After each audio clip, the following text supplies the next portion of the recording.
I told you guys I was going to show up every day. So here I am. I am back today, and we're going to talk about what happened today. Today, I got a lot done. I am so very proud of myself. Let me tell you guys.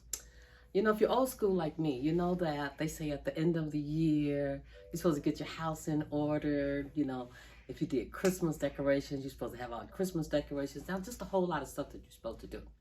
Well, this year, the Christmas decoration thing, that was not on my list to have all that kind of stuff down because I just didn't really do the Christmas thing this year. I wasn't feeling the vibe. I just wasn't. I didn't put up nothing. I didn't really buy any presents.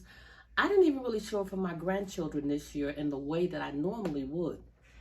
Now, part of that is because I had just a traumatic thing that happened to me this year. My mom passed this year the Sunday before Thanksgiving. So of course that just kind of knocked me off my everything, me and my sisters. But even more than that, more than my mom passing, Christmas, it just didn't feel like Christmas this year because I was still there. I mean, we still made Christmas dinner. We still did Thanksgiving. Thank God my family still just kicked in. My extended family kicked in and just kind of helped us with that thing. But to get back on topic, because I just went into this whole tangent, to get back on topic about if you old school, you just want to get your house in order at the end of the year. So today, that's what I was focusing on doing, just eliminate. I got rid of so many clothes today. Anybody, y'all know anybody that just like a small or, well, I ain't no small no more. I'm gay. Wait, that's a whole nother issue though. And that's connected to losing my mama. But anyway, I got rid of a whole bunch of clothes today. I was cleaning out my closet. I was straightening up drawers. I was just doing a whole lot today. I had these vases that I have in my kitchen. I can't even move this thing. I'll show y'all another time. These vases, it's like 7 of them. And I dread cleaning them. They have to be cleaned like once a month. And I kept saying, I'm going to clean them. But I know I had to clean them and had to go into the new year because the cleaning process of them is getting us, it's just a whole situation. And it really don't take that long. But it's just, if you like me, you got one thing in your house that you hate doing. I don't know, some people hate doing laundry. Some people hate vacuuming. But for me, I hate cleaning out those damn vases. And like I said, it has to be done every month. And if you don't clean them, you see it. You just, the buildup. Mirrors, cleaning out mirrors, that's like a weekly thing around here. Some of them I clean out more than others, and I got a million mirrors around here in this place. But in addition to my normal housekeeping, there was just some additional stuff that I was working on today. So I got up in my closet, I eliminated some shoes because I got some new shoes. I did get a couple of really nice Christmas presents. My daughter gave me a really, really nice pair of sneakers that I absolutely love. So I got rid of 2 pair of sneakers. And that's one of those things that I'm going to be doing this year. This year I decided that when I bring something in, I'm going to release 2 things. And I'm not going to donate it. I'm not going to donate it to like Goodwill. Because Goodwill, they ain't helping nobody no more. Goodwill is so doggone expensive. My coworker was telling me that Goodwill is just out of control now. So long story short, yeah, y'all know someplace that I should be giving some stuff to because Goodwill, we're done. You ain't get my stuff no more. But anyway, I got a couple of bags in there packed. That stuff is getting ready to go. I cleaned out the refrigerator. And then, I got a meal prep because it's time to get ready to go back to work. I got to go back to work tomorrow. Thank God we got the short week because we got the holiday this week. So, when I got ready to meal prep and I'm in the refrigerator and I'm cleaning out the refrigerator and I'm cutting up vegetables and I'm doing the whole thing, I had took out some ribs this morning.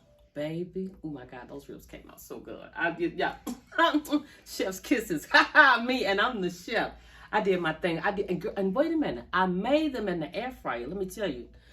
I seasoned the ribs up really good. And that was the first thing I did this morning before I started all of my projects. I seasoned the ribs up real good and put them in aluminum foil. I don't know if y'all ever made them like this, but after I got them really seasoned up really well, I wrapped them in aluminum foil and I put them in the refrigerator.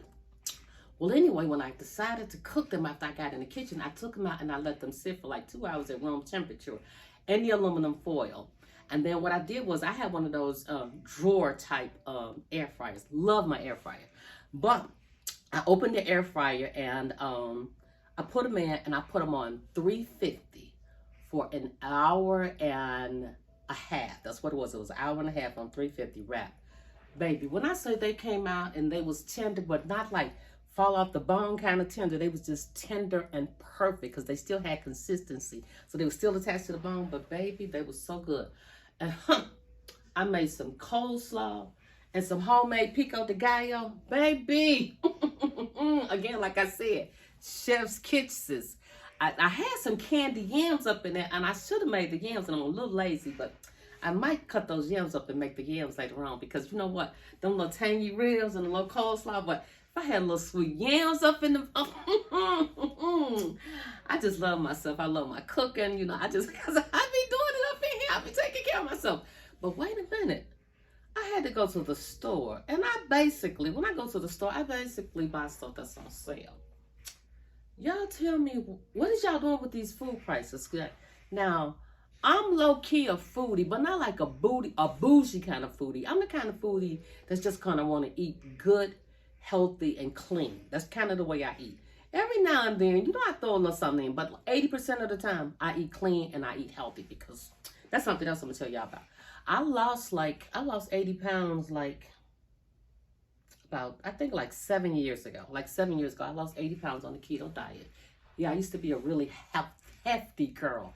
I used to weigh, at the time that I went on the keto diet, I was at my highest weight, most depressed, most lost. At that time back then, I was weighing 228 pounds, right at 230 pounds.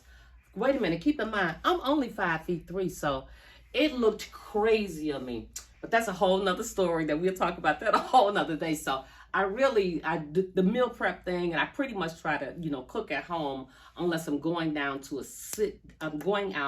a sit down meal. I really don't do the carry out, you know, the pull up and the drive through thing. That ain't my, you know, that food. First off, it's really not good. So why even have it? And every time I order something like that, I'm always disappointed. These people, they don't take any kind of pride in what they serve, and the food is usually crap, the quality of the food.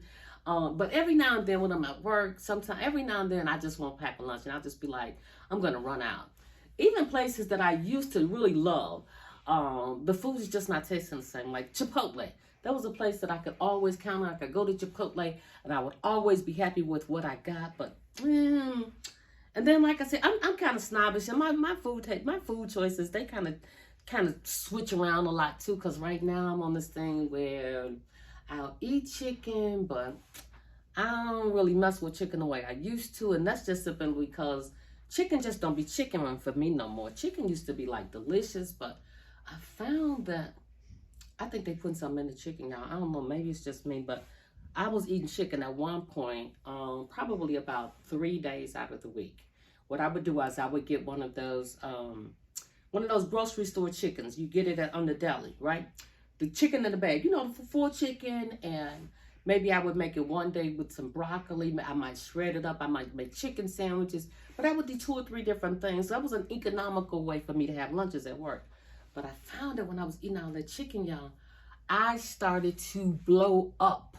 I was just gaining weight, and I couldn't figure it out. Nothing else was different, but I realized that I was focusing highly on chicken. And just like I said, simply because economically, and the thing that made me stop was it just started tasting different.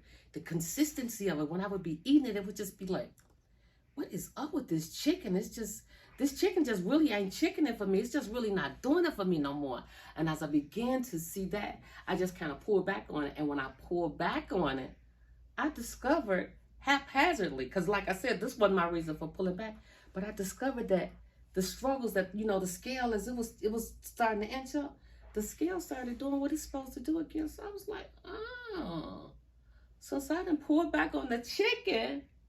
I ain't having no many issues with, you know, with my weight chicken. So I was like, all right, Chicken Dan, done with you too. We ain't doing you no more. So but that's just kind of the way my life be lifing. But y'all, we're just gonna talk about a lot of different things. We're gonna talk about days of my life. I didn't work today. Like I said, I was off work, but I did a whole bunch of stuff from home. We're just gonna be talking about what it's like to be a 60-year-old woman out here, 60 plus. I want to say 60, but yeah, my sisters, they always remind me, you're the oldest chick. You are 60. I'll be 6. Well, we'll talk about it. Not quite 65, but you know. But in any event, again, you know, we just gonna have a lot of fun here. We're gonna talk about how we navigating this whole new. It's just a new world order, y'all. Let's just call it what it really is. I mean, gas is too high, food is too gone high. Everything is just all too high. And that's one of the reasons why we got to get up here on these platforms and we got to make some extra money. I know so many people, even people my age, that is struggling out here because if you make working like a regular job, y'all know these jobs is, they not keeping up with the way these prices just keep rising. I mean, you get a raise. We finna ready to get a raise at the beginning of the year. Most of us, we're going to get a cost of living raise, but that cost of living raise is not going to keep up with what's happening out here in these streets. I mean, literally, and we were just going to talk about those kind of things because I am doing, and I'm implementing a lot of things. I'm just, you know, and we're just going to talk about different strategies to not only to make it, but to thrive in this whole new world. This is a whole new world order, and it's just going to continue to change, and we're just going to continue to we're going to thrive. You know the Bible tells us that 1,000 might fall at our side and 10,000 might fall at our right, but the Lord said it shall not come nigh thee. Y'all, we're going to have to just stand on that in 2025.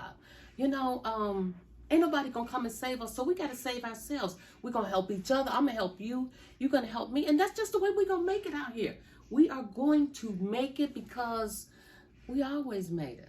This ain't nothing new for some of us now. A whole bunch of us that's gonna have to figure out new ways to do things. They just don't know. And I'm gonna give you an example of that. When I'm in the store today, pico de gallo. You know pico de gallo. I love it. I eat that. I put that stuff on everything, and I ain't gonna even lie to y'all. I put that shit on everything. Like they said, the red hot sauce.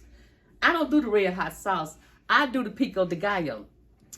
And when I'm doing the pico de gallo, and I put that pico de gallo on everything, but a little container of that pico de gallo, that little bitty container is $5, and the little container, it holds like 12 ounces.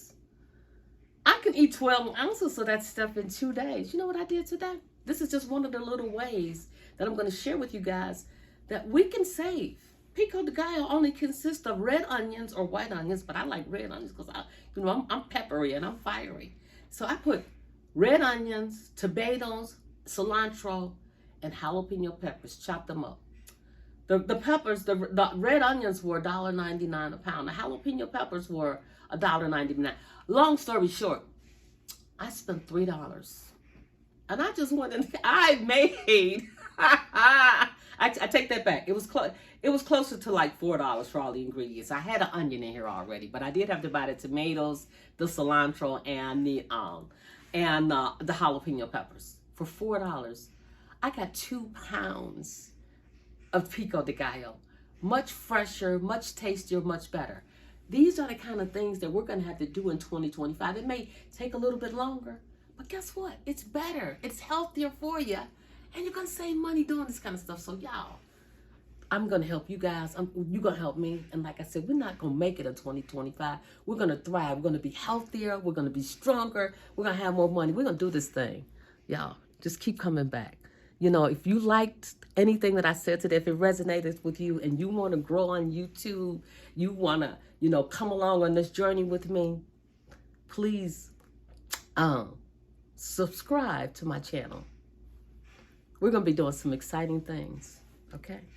I look forward to seeing you tomorrow.